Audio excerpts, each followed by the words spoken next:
ሰላም እንዴት ናችሁ? መሰረት ወርቅነህ ነኝ።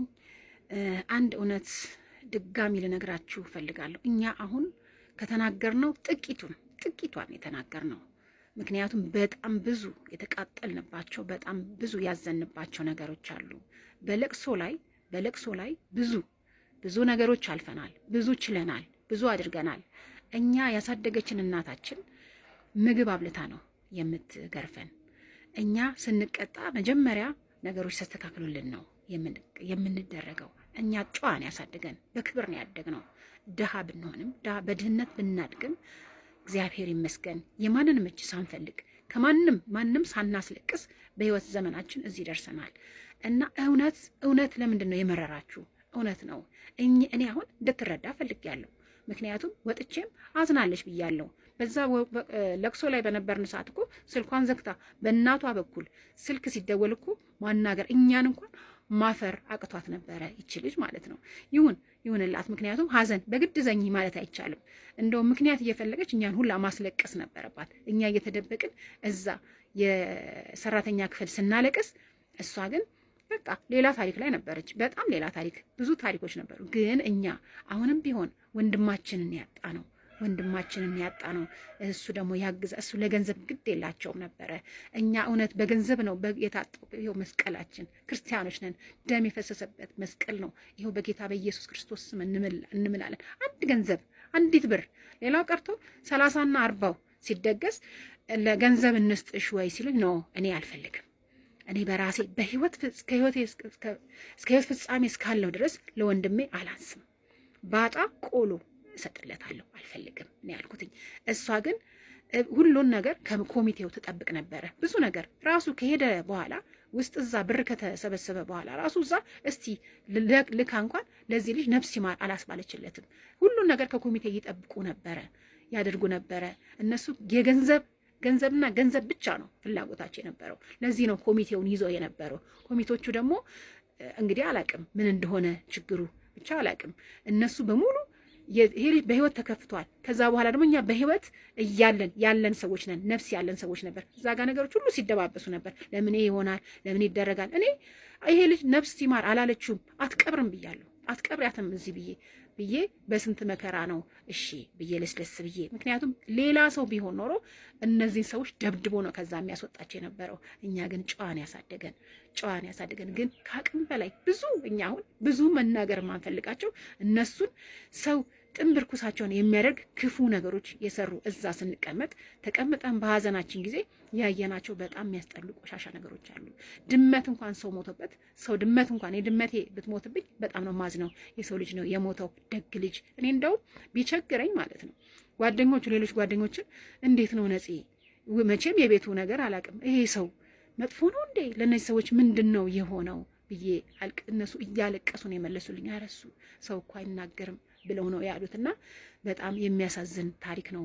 እናንተ ግን ማንም የዓለም ሕዝብ ፊቱን ቢያዞርብኝ እኔ ወንድሜን እንደገደልኩት ነው የሚሰማኝ። ምክንያቱም እዛ ጋር ጥሩ ናት ብያለሁ፣ ግን ጥሩ ናት ያልኩት ለሷ ነው። ታውቃለች ጥሩ እንዳልሆነች።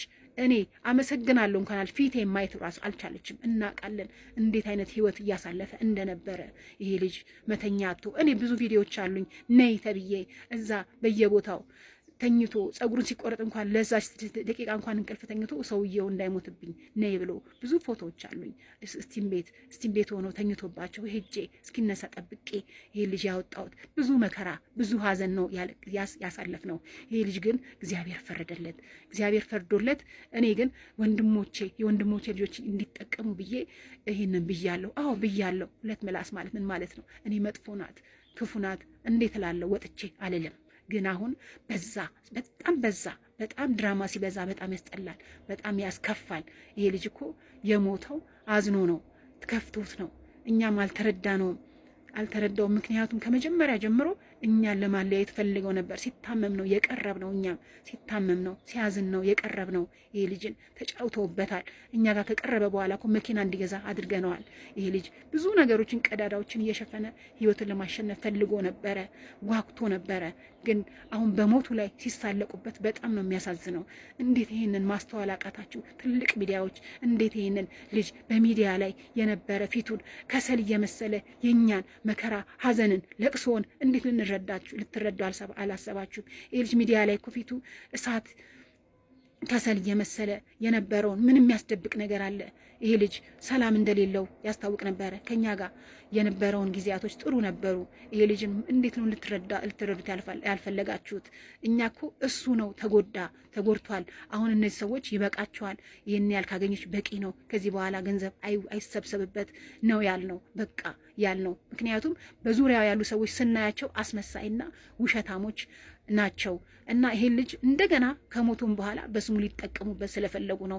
ስራውን ሊወርሱ ስለፈለጉ ነው። ነገሮችን ሁሉ ከስር ከስር እየተቀበሉ እኛን አለያይተው እኛን ዞር በሉ ብለው እሷን ይዘው ውክልና ይዘው እኛን ለማዋረድ እኛን ለማድረግ እየፈለጉ ነው። ማንም ወንድ ቢሆን ማንም፣ ይሄ እኮ ደማችን እኮ ነው፣ ስጋችን እኮ ነው። ይሄ ልጅ ከፍቶት እኮ ነው ይሄ ነው ብሎ ከልቡ ሳይናገር የሞተ ልጅ እኮ ነው። እና ይሄ ማለት ምንድን ነው?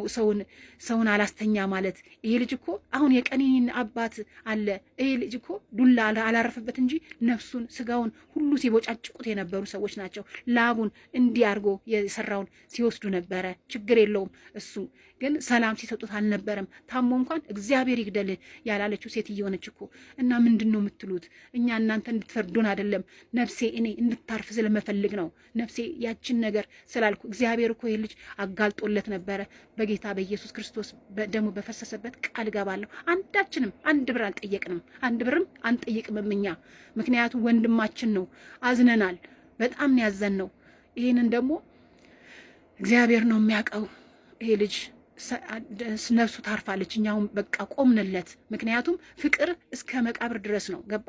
ከሞትም በኋላ ፍቅር አለ። እኛ ጋር ፍቅሩ ቀርቷል እንጂ እኛ ባጥንቱ በስጋው አንነግድም። የደም ገንዘብ ነው። እኔ አንድ ብር አልፈልግም ሲል እኔ 30 ይደገስ ሲሉ ነው እኔ ራሴ በህይወቴ እኔ ራሴ ነኝ ያደረግኩትኝ እስከ ህይወቴን ፍጻሜ እስካለውም እስከ ልጆቼ እሱን የማንረሳው ሰው ነው። ምክንያቱም ተከፍቶ አዝኖ የሞተ ሰው ነው። እና አመሰግናለሁ ጥሩ ስላደረጋችሁ። እዛም እየወጣችሁ ደግሞ እኛን የወቀሳችሁ እግዚአብሔር አምላክ ልቦና ይስጣችሁ። እግዚአብሔር ለእኛ ፍርዱን ይስጥ። አሁንም ገና ፍርድ እንጠብቃለን።